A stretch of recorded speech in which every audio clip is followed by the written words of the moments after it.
बीड पुन्हा एकदा हादरलाय।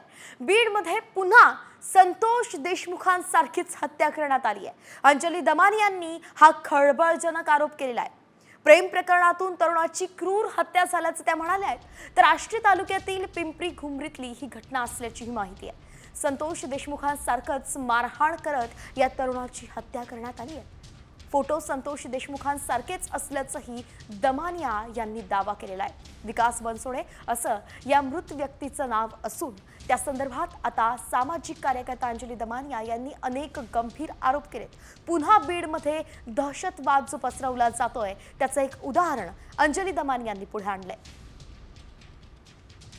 बीडमध्ये आष्टी तालुक्यात पुन्हा अशी एक अतिशय हलवून टाकणारी अशी घटना घडली आहे। म्हणजे संतोष देशमुखचं पुन्हा रिपीट आता इथे झालेलं दिसतंय आपल्याला। विलास बनसोड नावाचा अतिशय छोटा 23-24 वर्षाचा मुलगा 2 दिवस झाले तो गायब होता आणि त्याला मारून त्याचा मृतदेह तिकडे एका रुग्णालयात टाकून ती माणसं गायब झाली आणि त्याचे ते पिक्चर्स बघून पुन्हा हलून निघालोय आपण।